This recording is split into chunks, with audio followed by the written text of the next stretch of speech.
So if you see that distribution of natural disasters, then you will be able to see that 29% of the natural disasters are flood, then 51% is related to the rain, and then 11% is related to the temperature, and rest of lies within the landslides and other disasters, droughts. So 29% of total disasters, and this actually flood in our country. And if you okay, if you see that the from statistics says that from 1976 to 2010, there are 57 number of flood happened in Bangladesh, and that the economic loss in USD was 13.37 million USD. So among the countries of South Asia, Bangladesh lies within the second position that in terms of losses happened due to the flood. This is the flood events and percent area inundated, and you are seeing that the records of flood from 1960 to 2012. And if you see that from 1960 to 1986, that is only one mega flood in 1974, for which the 36% area was inundated, 36% of whole Bangladesh. And if you see that from 1987 to 2013, there are 5 mega floods. So number of flood, frequency of flood is increasing. So, and you can see that in 1998 and 1988, 61% and 68% area was flooded. So you see that the flood frequency is increasing with time. Maybe it's due to climate change, and but flooding is becoming a very intensive problem in Bangladesh. And you all know that last in this year, in July and August, massive flooding happened again in our country. So this is the history of mega floods. You see that 5 mega floods. They are showing that inundation and the estimated loss, and you're seeing that for 1998 flood, there is the estimated was much more than any other flood. Not the death toll, but the estimated damage, economic damage. So this is actually impact and losses of some catastrophic floods. You are seeing that if you look at the table, you'll see that losses happened mostly in 1998, 1998 and 2004 flood, and this is collected from a report of World Bank that was published in 2010. Actually, so for this is that flood modeling, the importance of flood modeling comes from this, that flooding is a very common problem, and also this problem is increasing day by day. So we need proper Bangladesh, and that's why as a supporting tool, uh, there is flood modeling. So I will tell something about some insights about the flood modeling in Bangladesh. So for the flood modeling Bangladesh, here you are seeing that some of the common tools, that is actually commonly used in Bangladesh. Not that these are the tools only used for this type of modeling, but these are the tools commonly used in Bangladesh. So for the flood modeling in Bangladesh, we basically do 3 types of modeling generally actually. So these are hydrodynamic, weather models, and there are hydrology models. So in for hydrodynamic model, we do use some softwares, namely known as HECRAS, SOBEC, Mike 1D, Mike 2D, Delft 3D, and Delft 3D Flexible Mesh. This depend the usage of softwares. This software depends on your purpose. What kind of problem you are dealing with? What is your project, or what is your objective of your study? And there are some hydrology model. The commonly used model in our country is SWOT. The full form of SWOT is Soil and Water Assessment Tool, and then HMS. If you search in the Google, you will know more about these softwares. And there are other models. Actually, these are the weather forecast models. So if you want to do some flood modeling, if you want to do the flood forecast, I will come up later. then you need some weather forecast model or weather models. That commonly used models are Global Forecast System, shortly GFS, Weather Research and Forecast Model WRF, and European Center for Medium Range Weather Forecast ECWMF. So these are the, in a nutshell, actually, in brief, these are the models that are commonly used in Bangladesh for flood modeling. And I will come up with first, if you come to the point of flood modeling in Bangladesh, then the thing first comes in is the flood forecasting and warning center that has been developed by Bangladesh Water Development Board. In short, this is known as FFWC. So what they do the flood forecasting. They collect the real-time data, and they process the data by manually entering it or via model. Then they do some modeling stuffs, and for the modeling system they collect some data sets, and after the modeling they do the mapping, and the map comes at GIS data layer. From this, from the ultimate outcome, they give some flood forecasting. Here it is mentioned that 5 days deterministic flood forecast, but they do the flood forecast. They forecast actually the water level, and based on the forecasted water level, they do the flood extent maps and inundation maps and flood extent maps, and then they disseminate it among the public with internet and radio or television. So actually what they do, they collect the data, they satellite image, they do some modeling, and they then forecast the water level, and they prepare some maps and they disseminate it. This is actually in a nutshell how the flood forecasting system works. So if you see that in left side, this is the uh, address of their website for your attention. If you want to check more, you can go to this website. This is the, if you go to this website, this is the interface. This is the water level stations where they collect, they measure they provide the forecasted water level. Actually, this is actually a 1D model that has been developed by Institute of Water Model in Bangladesh. So this the water model has some water level measurement stations in it, and in these points they do the they give the flood forecasting or forecasted water level, uh, maybe for 10 days or 5 days. I will come later to this. So model used for flood forecast, under this flood forecasting water warning center, they uh, they use HECRAS. For 10 days satellite based forecast, they use Mike 1D. They use HEC HMS and hydrology model, and for the weather forecast model they use the global forecasting system or GFS.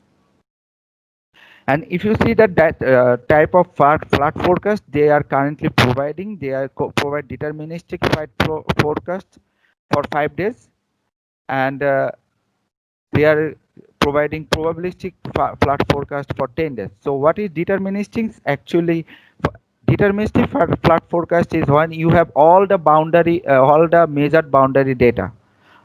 You don't use any probability of data sets. You have exactly the boundary data, and from that data you simulate the model, and this gives you the forecasted water level for next 5 days.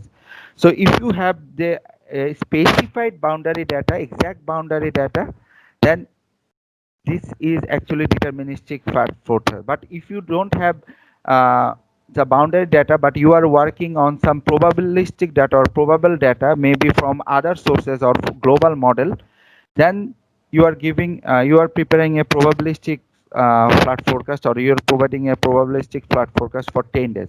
So currently the flood forecasting warning system is providing two types of flood forecasting. One is deterministic flood forecasting for 5 days, and another is probabilistic flood forecasting for 10 days. And the probabilistic flood forecasting is done by an organization named RIMES. They collect the weather forecast from ECWMF. I mentioned the name earlier. Then they simulate a hydrology model developed in HEC HMS. Also, I mentioned earlier that has been developed for Ganges and Brahmaputra Basin, and they simulate the model. And after that, they From hydrology model, they take the boundary condition for the hydrodynamic model, and after implying the boundary condition, they give the 10 days probabilistic flood forecast. So how the boundary condition works and how it is specified, actually I will come later when I will explain a project experience from our organization. But this is how this probabilistic forecast works. So in a nutshell, there is a weather forecast model, there is a hydrology model, and there is a hydrodynamic model. The weather forecast model actually gives the forecast of weather, rainfall, and temperature and other parameters. And then the hydrology model actually calculates the rainfall and runoff and provides the boundary condition for the hydrodynamic model, and for the hydrodynamic model gives the ultimate output, which is actually the 10 days probabilistic flood forecast. So this is how the probabilistic flood forecast for 10 days of FFWC works. And this will be deterministic flood forecast. Actually I prepared the slides overnight, so there are some mistakes, I'm sorry for that. This is actually deterministic flood forecast, and this deterministic flood forecast actually currently controlled by the IWM Institute of Water Modeling. And what they do, they collect the weather forecast. So here is also a weather forecast model, but they collect the weather forecast from WRF model, which has been developed by BMD. And also for boundary data, they use the global forecast data, and they have developed a 1D model in Mike 11, and they simulate that model and they provide the data for 5 days, which is actually 5 days forecasted water level. So this is actually the outcome of the 5 days deterministic water level. So what they do, they simulate their 1D model, hydrodynamic model. There are specified water level stations where they provide the forecasted water level, and based on that water level they prepare these maps. You see that this is the water level flood inundation map for 5 October, which has been prepared on 4 October, and this is the flood inundation map that has been uh, prepared for 6 October. Also they have, besides, they have the flash flood forecasting system. So we all know that the northeast region, especially the Sylhet region of Bangladesh, is a flash flood prone zone. So they provide the flash flood forecasting for which is operational during monsoon, only during monsoon, and they provide 3 days deterministic forecast for this region only, as this region is actually flash flood prone. And what they do, they use the weather forecast WRF model from BMD, and for water level forecasting they use the Mike 11 model. So this is actually a hydrodynamic model and WRF is a weather forecast model. So in a nutshell, if you go to the flood forecasting and warning center, how they work and what kind of outputs they are giving, they give deterministic flood forecasting. What they do, they collect water level data from 33 7 stations of India and China. Then they specify them as water level boundary condition as Bangladesh. They have a model developed in Mike 11, which is a hydrodynamic model. So using this water level data as a boundary condition, they simulate the model and they provide 5 days deterministic flood forecast.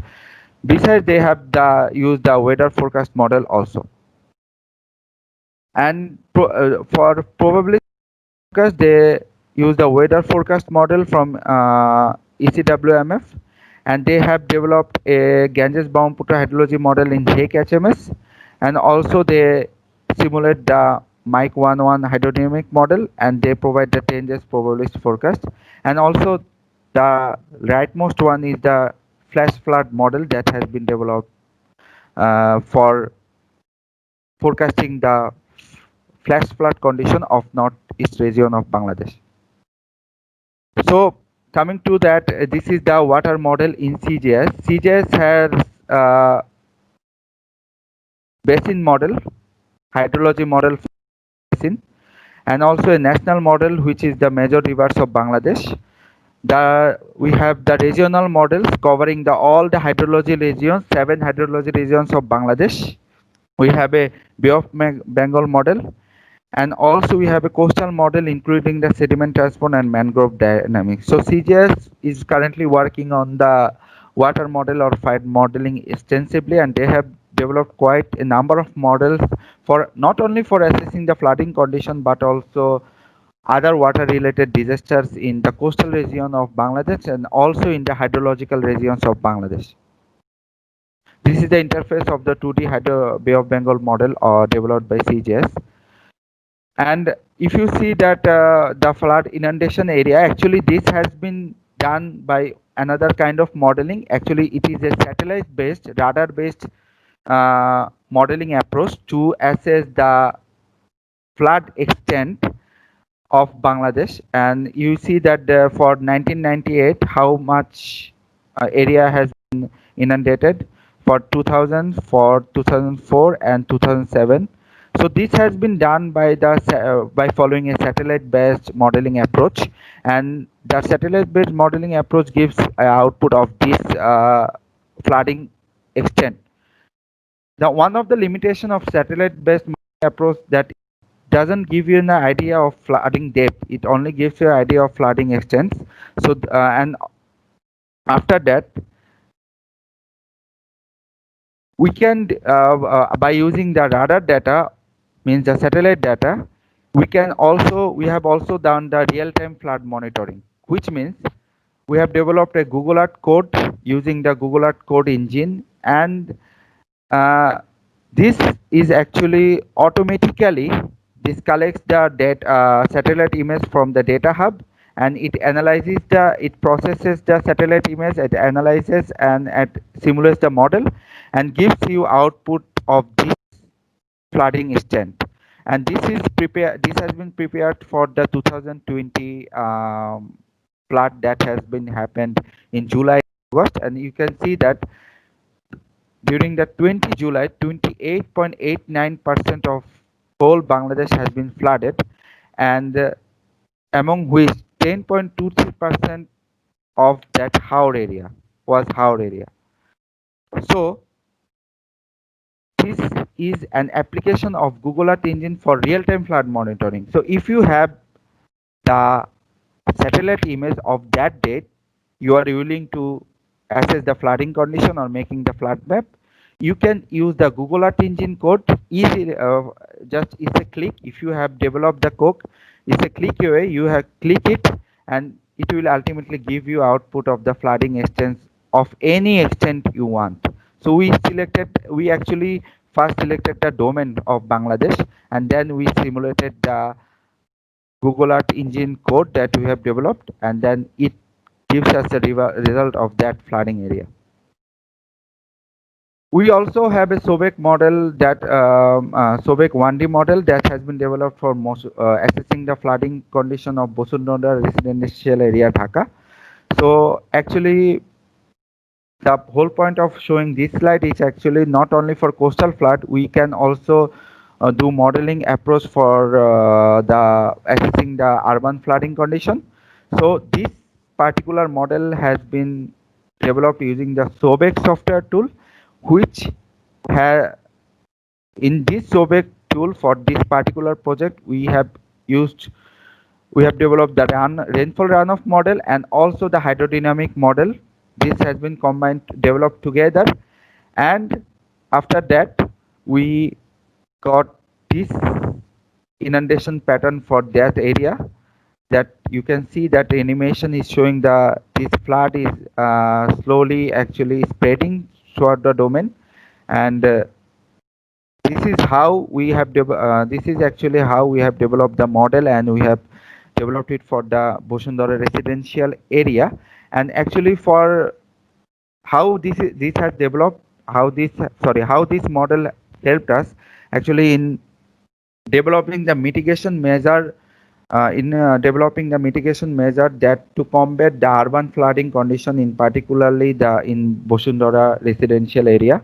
And also the outcome of this model, we also have developed a new storm water management system and also developed a urban drainage system for that drainage for that Bosundara residential area.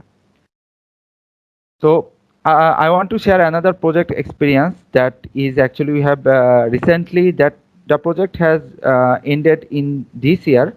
So the title of the project of projection of sea level rise and assessment of its sectoral impacts.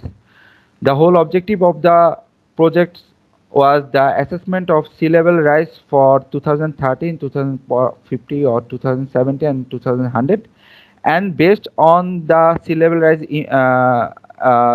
rise projection for these years, we have assessed potential risks on water resource, agriculture and infrastructure. So this is for this project we have developed a hydrodynamic model. So I will want to describe about the hydrodynamic modeling approach that has been followed for this project. So we, for any kind of hydrodynamic model, we obviously we need the data. So we collected the data from secondary sources and also we collected the data from doing field survey. For this particular model, 2D hydrodynamic model, we collected the cross section and bathymetry, we collected the water level data and discharge data. We analyzed the data. After collecting the data, check the consistency of the data. We checked whether there is a gap in the data or not. We fill the data if there is any gap by following appropriate methods, and then we prepare their data in the model format. So every model has their specified data format. So you have, after collecting the data, you have to prepare the data in that model format. And then what we have done, this is a 2D model. So we have generated a grid and then we provided the boundary condition, and there are some model inputs. We provided the bathymetry, we provided the discharge data at upstream boundary condition, and we provided the tidal water level data as downstream boundary condition. Then after the generation of grid and necessary model input, we simulated the, one of the important aspect of the modeling is you have to calibrate and validate the model. Means you have to match the simulated outcome of the model with the observed data sets, available observed data sets. And then when we finally calibrated and validated the model, we simulated the model for scenarios.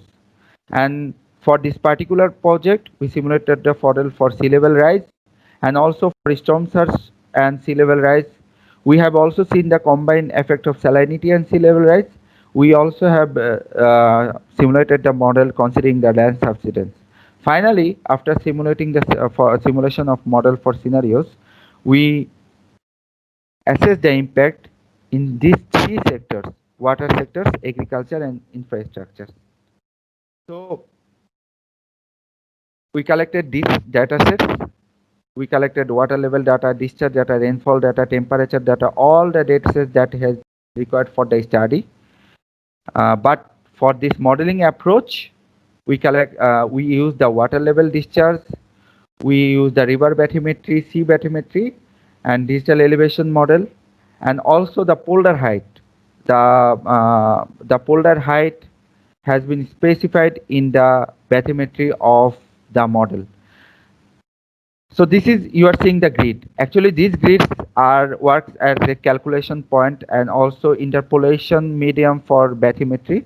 So this is the gridding system of our model domain. You are seeing it. There are varying gridding size. There are rectangular grids and there are and also triangular grids. So these grids are important for developing the 2D model that I have shown you here. That generation of grid is the step 1. So this is the grid. So we have selected the model domain, and then to this model domain we have generated this grid. And then to represent the river bathymetry and also the land elevation and also the sea. We collected the data from all relevant sources, and then after combining all the data sets, means the river construction and the bathymetry for sea and also the land bathymetry, we developed a combined digital elevation, or we can say it in the language of model, the bathymetry, that has been prepared in the second step. So you can see that the river bathymetry has been collected from the BWDB, the ocean bathymetry has been collected from the GAPECO 19, and the land topography to represent the land elevation has been collected from National DEM. So these three has been actually combined here and combined and ended up into a single bathymetry system.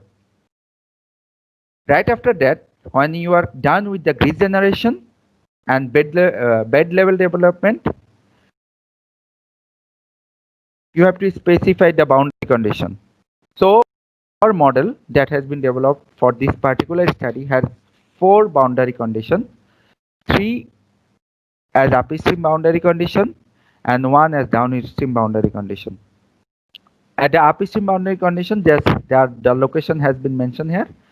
There are 3 upstream boundary conditions at Ganges, at Brahmaputra and Upper Meghna, and 1 downstream boundary condition at downstream. This is actually location as Myanmar, Visakhapatnam, where the downstream boundary has been specified. And at this 3 upstream boundary condition, we specified the discharge, time series discharge data. And at downstream, we specified actually the tidal condition, which is actually astronomical tidal value. So after grid generation, bed level development and specification of condition, we actually simulated the base model. So the whole purpose of base model simulation was doing the calibration and validation and model. And we did the calibration and validation by following 2 approach, by visual comparison and also the checking the statistical performance of the model. So by visual comparison, what we do, we try to match the observed data with the model outcome, which is actually simulated data. So observed data means we collect the data that has been measured in field level, and that measured data is available at different sources of our country, that is maybe in Bangladesh Water Development Board, maybe in Bangladesh Inland Water Transport Authority, BIWTA, or Bangladesh Navy. So it depends on you or on the availability of data, which source you will use for calibration and validation. So we did the calibration and validation visual comparison statistical performance at these 3 locations, Hinon Point, Khepupara and Cox's Bazar. And after this is actually the visual comparison. We do it by plotting the graph. The red one is the observed data and the blue one is the simulated data. So we do the calibration for a shorter time period, and we do the validation did the validation for a longer time period. You are seeing that this is for a station and this is for another station. And also, as this is a coastal model, we also try to match the amplitude and phase of the simulated and observed water level.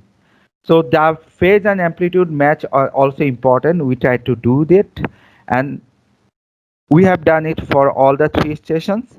Then with the statistical performance check, we done the statistical performance check for 3 stations. Parameters, the parameter names are mentioned here, and we check that whether all the parameters result are showing good or bad result or satisfactory result. There are some certain criteria for that. So for all the 3 stations, we find that our model result lies within the good to very good situation. After the calibration and validation, we actually developed a scenario that for which scenario we will simulate the model next. So you can see that there are 4 scenarios. We simulated the model for only sea level rise scenario. We simulated the model considering the sea level rise scenario and also storm surge. We simulated the model considering the sea level rise and salinity, and we also simulated the model for relative sea level rise, which is which is actually specifically considering sea level rise and subsidence both. And if I go to the model simulation result, you can see that the inundation extent and also the depth variation is showing here. And the green outlines are the polders actually. So this is for a 0.5 meter sea level rise. And you can see that the areas which are protected by the polders are not possibly will going to be inundated for a 0.5 meter sea level rise. The area, specifically in the north central roads, the Jhalokati, Pirozpur and Bol are not actually polder protected, are going to be inundated for a 0.5 sea level rise. Yes? You have 2 minutes left. Okay, okay, okay, okay. Okay. So this is the okay, okay, okay, Am I? okay, okay. Right. So you are seeing that this is actually the model outcome showing the inundation variation of inundation depth and extent for different sea level rise. We also developed a storm surge model. So the storm surge model, we collected the tracks for that times historical tracks of cyclones, and we collected the tracks and we incorporated them in our model. That means we simulated the model considering the storm surge tracks, and then we again calibrated and validated the model with the observed data for that means the storm surge model, and this showing that we also simulated the model considering the Amphan track, and this is showing an animation. It is saying here, yeah, animation of flood propagation. Actually, this is the model animation, which is showing the flood propagation for cyclone Amphan. And this is the prepared map. So this shows that if there is any sea level rise and also there is cyclone Amphan happens, another cyclone Amphan happens after a zero point 0.5 meter sea level rise, how it is, how the inundation depth and extent will look like. And this is showing the variation. And this map is for 1 meter sea level rise. And you are seeing that some of the polders are going to be inundated if there is a 1 meter sea level rise and also Amphan like cyclone happens.